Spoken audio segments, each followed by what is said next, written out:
Dar um pitaco aqui inicial sobre esse tema do quadro político, a luta pela liberdade de expressão e os barões da mídia. Dar um pitaco para a gente trocar ideia. Eu acho que nós estamos vivendo uma situação, que vocês já debateram nesses 2 dias, uma situação, na minha opinião, muito contraditória. Tem um lado, é uma ardita dialética. Tem o lado ruim e o lado bom da história na luta pela liberdade de expressão. O lado ruim, na minha opinião, é o lado do governo federal. Eu acho que o governo federal chegou agora a uma conclusão que não vai mexer com essa questão da liberdade de expressão, com essa questão de uma nova regulação de mídia no Brasil. Isso a gente já desconfiava. Eu lembro, em abril de 2011, nós tivemos uma comissão que foi conversar com o ministro Paulo Bernardo, né? Estávamos em 6 pessoas, e a conversa com o Paulo Bernardo, sindicalista bancário, né? Uma pessoa muito polêmica e muito firme nas suas posições. Lembro que na conversa com ele em abril de 2011, a gente perguntava: Paulo Bernardo, o ministro Franklin Martins, da Secretaria de Comunicação Social da Presidência do governo Lula, deixou um projeto pronto sobre marco regulatório da comunicação. Nós tivemos em 2009 a Conferência Nacional de Comunicação, a Confecom, que tirou 660 propostas sobre esse tema. Nós tivemos em dezembro de 2010 um seminário internacional, que foi uma belíssima iniciativa, encabeçado pelo Franklin Martins e pelo saudoso Otônio Fernandes, que faleceu ano passado, né? E essa conferência foi muito interessante porque ela trouxe a experiência do mundo inteiro, e o Franklin foi muito inteligente. Ele não trouxe o governo da Venezuela, ou da Argentina, ou do Equador, ou da Bolívia, porque se trouxesse, evidentemente, a mídia ia cair de pau dizendo: tá vendo? São os governos bolivarianos, chavistas. O que o Franklin trouxe? O Franklin trouxe o representante da FCC, que é o órgão regulador de mídia dos Estados Unidos, trouxe o representante da Comissão Europeia, que cuida só dessa área de comunicação, trouxe o representante do governo do Canadá e trouxe também o da Argentina, mas trouxe esse. E todos eles chegaram aqui no Brasil e disseram: estranhíssimo não ter nenhuma regulação de comunicação no Brasil. No mundo inteiro tem. Nos Estados Unidos tem. A FCC é um poderoso órgão de regulação de mídia nos Estados Unidos. O FCC, a mídia brasileira faz escândalo quando Hugo Chávez cassou a outorga daquela Rádio Caracas de televisão. Pois é, não renovou a concessão, fez a maior escândalo. O FCC dos Estados Unidos já deixou de renovar concessões ou cassou outorgas de 110 rádios e televisões nos Estados Unidos. Só que ninguém fala nada. O cara nos Estados Unidos achou estranho, mas não tem lei aqui para comunicação? Nossa lei é de 1920. E a gente vem modernizando a lei. Aqui não tem. O cara da Comissão Europeia levou um susto. O português da Comissão Europeia levou um susto. Não tem lei. Não. Ou seja, nós brincávamos com o Paulo. Falávamos: Paulo, olha, teve a Confecom, teve esse seminário internacional. O Franklin deixou um projeto.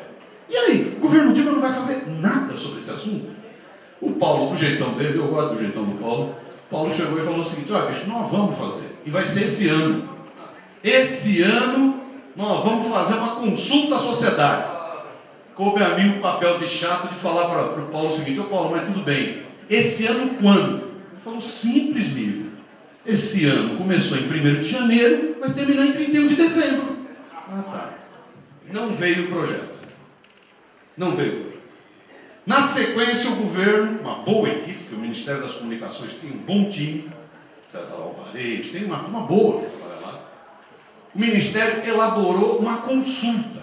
Achou que não tinha clima para lançar um projeto na sociedade, fazer o que foi feito na Venezuela, no Equador, na Argentina, no Uruguai. Achou que não tinha clima, resolveu fazer uma consulta à sociedade. Eram 51 perguntas. Eu tive acesso, inclusive, à consulta. A consulta era muito interessante. Era um passo atrás, quer dizer, você já tinha um projeto. Você sentava em cima do projeto, a gente até brincava com o Paulo Bernardo com a sua nádega um pouco mais avantajada, sentou em cima do projeto, né? Mas, pelo menos, você faria o debate com a sociedade através de perguntas. E todas as perguntas tinham um enunciado, né, que levavam a sociedade a refletir sobre o tema mídia. Essa consulta estava pronta. E essa consulta foi também esquecida em 2012. Mesmo assim, o movimento social continuou pressionando o governo. Pô, tem Confecom, tem Conferência Internacional, tem projeto, tem consulta. Cadê esse debate na sociedade brasileira? Eu acho que mais recentemente nós tivemos a resposta que a gente já conhecia, só precisava ser formalizada. O secretário executivo do Ministério das Comunicações, que é um caboclo que teve um papel importantíssimo no debate sobre banda larga, César Alvarez. César Alvarez, num lapso, num debate numa universidade em Brasília, né, junto com o Murilo Ramos, professor de Brasília, fez a pergunta e ele, num lapso, disse: pode esquecer que não vai ter debate sobre regulação da mídia no Brasil. E não vai ter por uma razão simples, porque esse é um ano pré-eleitoral. Aí os mais brincalhões falaram: então não vai ter nunca, porque no Brasil um é ano pré-eleitoral, outro é eleitoral, um é pré e o outro é eleitoral, então não vai ter nunca. Não vai ter nunca, porque já tem os sacanas que já vão direto para o Twitter e fazer a brincadeirinha, no Facebook fazer a brincadeirinha, não vai ter nunca. Ou seja, da parte do governo não vai sair proposta nesse mandato. Esse é o lado ruim desse cenário que eu estou chamando contraditório. Não vai sair. Eu tenho para mim que o governo tem duas razões para essa decisão. Eu respeito discordando, mas eu respeito. Eu acho que são razões importantes da gente ponderar. Eu discordo, mas respeito.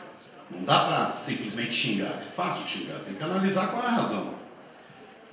As razões são as seguintes. Primeiro, o governo está com uma visão, o staff da Dilma está com uma visão de que o governo está comprando muitas brigas ao mesmo tempo. E tem comprado algumas brigas que são brigas muito pesadas. Uma briga é com o capital financeiro.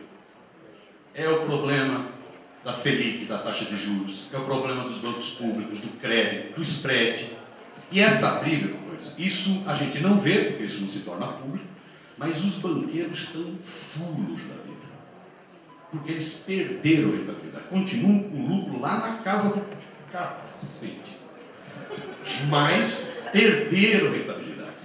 Perderam. Você imagina o que é reduzir juros. Você imagina o que é banco público injetando grana na economia com crédito mais facilitado. E acaba regulando o mercado. Então o capital financeiro está pé da vida. P. Inclusive em várias dessas ações contra o governo, a história do tomate, né? Em várias ações contra o governo se percebe o dedinho dos banqueiros. Se você pegar o Setúbal, o Itaú está por detrás de várias ações contra o governo. Quem alimenta todas essas reportagens internacionais contra a economia brasileira, contra o intervencionismo do governo Dilma, é essa turma do Itaú e do Bradesco. Então o governo Dilma está com raciocínio: bicho, nós compramos briga com o capital financeiro. Não é qualquer briga. Nesse sentido é mais avançado que no governo Lula. Nós compramos briga com os milicos de pijama, com a Comissão da Verdade. E essa turma, mesmo estando quase para se aposentar, mas essa turma tem influência. Essa turma, quem mexe com direitos humanos, sabe que essa turma se mexe na sociedade. Não é isso? São milicos de pijama, mas não estão mortos. Tem muita influência. Saudosos da ditadura. Você tem um setor da sociedade brasileira que é saudoso da ditadura.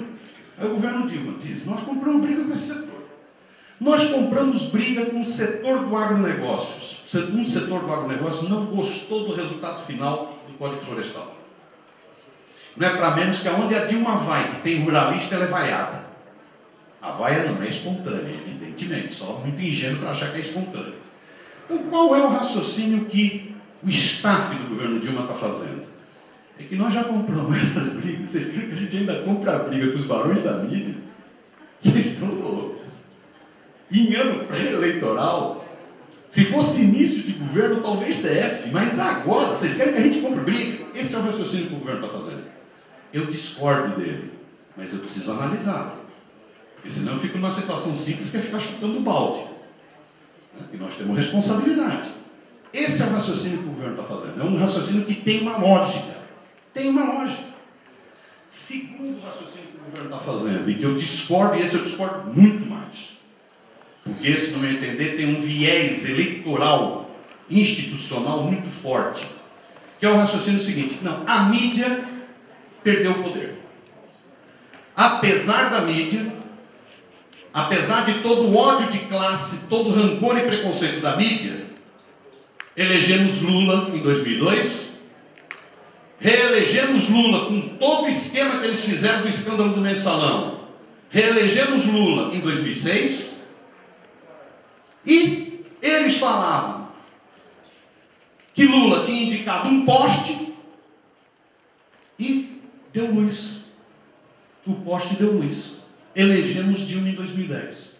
Então, qual é o segundo raciocínio que o staff do governo está fazendo? Isso, Helena Chagas tem essa visão, o Paulo está com essa visão. É que a mídia faz muito barulho, mas já não consegue interferir eleitoralmente. E o raciocínio, inclusive, vai para 2012. Fala, quer ver como é verdade isso? Em 2012, apesar de tudo, elegeu-se Haddad na principal cidade brasileira. Eu acho que, primeiro, que esse raciocínio tem um viés errado. É um viés institucional eleitoral. Só. Ele não é um viés de disputa de hegemonia na sociedade brasileira. Ele não é um viés de despertar consciências críticas na sociedade brasileira. Ele é um viés puramente eleitoral. Isso é muito ruim do ponto de vista da formação da consciência. Isso é muito ruim. Então nós ganhamos a eleição, mas perdemos a disputa pela hegemonia na sociedade. Nós estamos tendo a volta de ondas conservadoras na sociedade brasileira. Que eu diga, Marco Feliciano, nós estamos tendo a volta. Porque nós estamos ganhando a eleição, tá bom, só que perdendo a disputa de hegemonia. Nós precisamos estudar mais Gramsci. Precisamos estudar mais Gramsci. Nós estamos perdendo a disputa de hegemonia. Então, é um grave erro do governo nesse sentido. E é um grave erro até do ponto de vista eleitoral. Porque mesmo do ponto de vista eleitoral, a verdade é que a gente só tem obtido vantagens, vitórias, apesar da mídia. A Bahia ressuscitou o Grampinho. Ressuscitou a Semineto. Manaus ressuscitou Arthur Virgílio. E você imagina o que é para um candidato a deputado federal, deputado estadual, vereador, senador, e fazer campanha na rua com toda essa onda midiática. Ou seja, mesmo do ponto de vista eleitoral, é verdade que se elegeu Lula, se reelegeu e Dilma. Mas do ponto de vista eleitoral, nós podíamos estar com muito mais força. O subproduto é que a nossa força diminui. Diminui nas Assembleias Legislativas, diminui na Câmara Federal, diminui no Senado. Diminui. Porque isso tem um grande impacto. Você imagina um cara que é candidato a deputado federal, tem que aguentar o dia inteiro, candidato a vereador, tem que aguentar o dia inteiro o julgamento do mensalão. Hein, Deodato? Barra pesada. Barra pesada. Então, esses são os raciocínios do governo.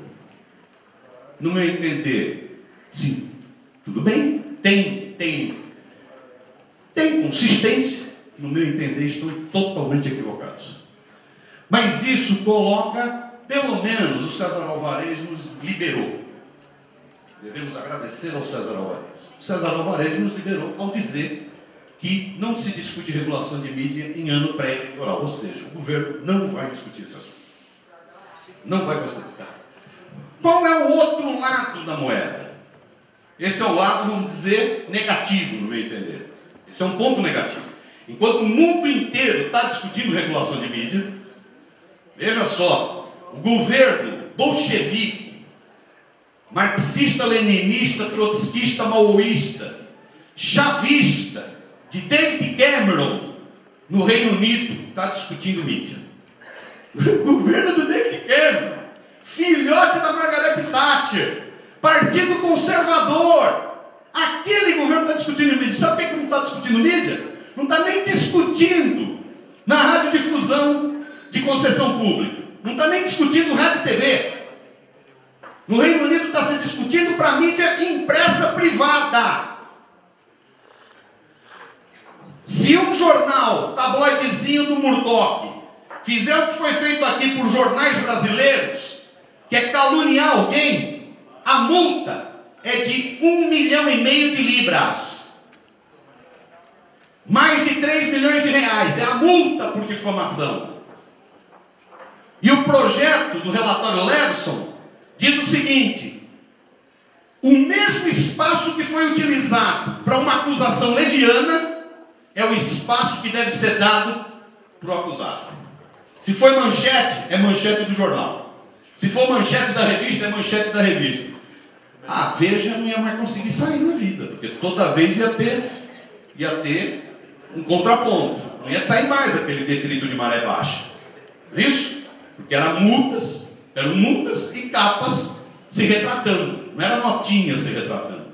Isso é o que está discutindo, companheiros e companheiras, o governo chavista, leninista, revolucionário do David Cameron, no Reino Unido. Puta, para eu falar isso me dá uma dor no coração desgraçado. O governo do Reino Unido está discutindo isso. A União Europeia acabou de soltar um relatório, o Vinícius talvez tenha comentado sobre isso aqui. A União Europeia, nós vamos editar inclusive o livro com o resultado do relatório Leveson e o resultado da Comissão Europeia. A União Europeia acabou de soltar um relatório dizendo que é fundamental uma nova regra para a mídia na Europa.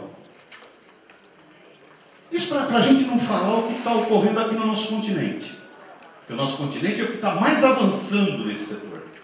Isso para não falar agora. Semana passada, o governo do Pepe Mujica, no Uruguai, anunciou, está mandando a nova lei de comunicação do Uruguai. Isso para não falar na Venezuela com a lei de Zorte, isso para não falar na Argentina com a lei de Médios, isso para não falar na Constituição do Equador. Ou seja, todo mundo está discutindo. Nós não estamos discutindo. Nós somos, que nem diz o Vinícius Lima, nós somos a vanguarda do atraso nesse tema. A vanguarda do atraso nesse tema. Qual é o dado positivo? Qual é o dado do outro lado desse jogo dialético? É que a sociedade brasileira, os setores mais organizados da sociedade brasileira estão acordando para o tema. Isso é muito importante. Isso não é mais um tema de entidades que lutam pela democratização da comunicação, valorosas, FNDC, Intervozes, Oboré, várias entidades. Isso não é mais um tema dos jornalistas que têm espírito crítico. Isso não é mais um tema da blogosfera. Isso passou a ser um tema discutido por vários setores da sociedade brasileira. Aqui eu gostaria de fazer um destaque, alguns destaques. Discutido pela esquerda social e pela esquerda política brasileira. A resolução que o Partido dos Trabalhadores adotou em sua reunião realizada aqui em Fortaleza sobre esse tema, pelo papel que tem o Partido dos Trabalhadores, que ele desempenha hoje no Brasil, foi uma resolução importantíssima. Foi uma resolução que bateu de frente com o governo, foi a primeira nota crítica direta ao governo, na questão da radiodifusão e na questão da banda larga, na questão da internet, né? Bateu de frente com o governo, e mais, conclamou a militância petista a encarar essa luta como luta prioritária e a coletar assinaturas para o projeto de lei de iniciativa popular. Isso é uma baita resolução. O PCdoB tem isso como resolução de congresso, isso está no programa do PCdoB, que a luta pela democratização da comunicação é estratégica. O PSOL tem valorosos companheiros que têm trabalhado nessa questão. Destaco aqui o presidente do PSOL, Ivan Valente, que tem estado em todas as ações nesse sentido. No PSD tem várias pessoas que trabalham nesse tema. Destaco aqui Luiz Erundina, destaco aqui Roberto Amaral, vice-presidente nacional do PSD, que tem escrito excelentes matérias na Carta Capital sobre esse tema. No PDT, você tem pessoas que trabalham nesse tema, destaco aqui Brizolinha. No PMDB tem pessoas trabalhando nesse tema. Tem ou não tem? Vamos ver a postura do Requião. A postura do Requião tem sido altamente positiva. Companheiros, para enfrentar essa batalha, ou a gente une forças, quem achar que é melhor do que o outro, dançou. Essa batalha não se enfrenta com sectarismo e isolamento. Quem quiser ficar batendo no peito, eu que sou bom e que vou, vai para o matador. Não vai servir para porra nenhuma. Muita fraseologia revolucionária não serve para nada. Ou você tem capacidade de unir mais gente, ou você não enfrenta essa batalha. Essa batalha é uma batalha de titãs. De titãs. Tem muita gente querendo entrar nessa batalha. Nos movimentos sociais, a esquerda social brasileira é outro fator muito positivo. Você, até ontem, todo mundo se ressentia do papel da mídia. Porque quem mais sofre com essa mídia que está aí são os trabalhadores. A greve vira congestionamento de trânsito, a ocupação de terra vira invasão, não é isso? É quem mais sofre. O que essa mídia faz com os trabalhadores, duas coisas basicamente. Ou ela invisibiliza a luta dos trabalhadores, os anseios dos trabalhadores, não fala nada, ou ela criminaliza. O movimento social já tinha essa visão, só que estava faltando se engajar mais diretamente nessa briga. E eu acho que agora está dando passos importantíssimos. Destaco aqui 3 centrais sindicais que têm tido posturas muito positivas nisso. CUT, CTB e CGTB têm tido posturas muito positivas nisso. Destaco aqui o papel do MST. Destaco aqui o papel da União Nacional dos Estudantes, que aprovou agora no seu CONEG coletar 200 mil assinaturas para o projeto de lei de iniciativa popular. Então, eu acho que esse é o outro lado da moeda. De um lado da moeda, da parte do governo, está difícil. Do outro lado da moeda, da parte da sociedade civil, dos setores organizados da sociedade, da esquerda política e social brasileira, nós estamos num cenário muito melhor. Eu acho, para encerrar, que meu tempo acabou, eu acho que o movimento de blogueiros tem um papel decisivo nessa batalha. Blogueiros, ativistas digitais, têm um papel decisivo. Porque nós é evidente que os meios de comunicação tradicionais não vão falar nada sobre o projeto de lei de iniciativa popular. O projeto começou a coletar assinatura no dia 1º de maio, eu todo dia estou olhando Folha, Estadão e Globo para ver se eles falam uma notinha. Não tem nem notinha sobre o Plínio. Eles vão esconder esse negócio para tentar matar no nascedouro. Quem pode fazer com que isso repercuta mais na sociedade brasileira? Sem nenhum ufanismo, sem nenhuma pretensão, sabendo das nossas limitações, eu acho que nós, enquanto blogueiros, ativistas digitais, temos um papel decisivo para quebrar a muralha que vai ser formada pela mídia tradicional. Eu acho que um dos grandes desafios dos nossos encontros, cadê Daniel? Um dos grandes desafios do nosso encontro, e aqui parabenizar o Daniel por essa bela iniciativa e todos os companheiros aqui do Ceará, um dos grandes desafios é da gente ajudar a levar esse tema para a sociedade e colocar como obrigação nossa. Nós temos que ajudar a coletar 1.400.000 assinaturas para o projeto de lei de iniciativa popular. Porque é isso que vai pressionar o Congresso e isso é que vai pressionar o governo. E nem diz o nosso amigo Frei Beto, feijão só fica bom sob pressão. Então, ou a gente aumenta a pressão ou nada vai andar. E eu acho que aqui a blogosfera e o ativismo digital tem um papel decisivo. Ponto. Chega. Obrigado. Obrigado, Miro.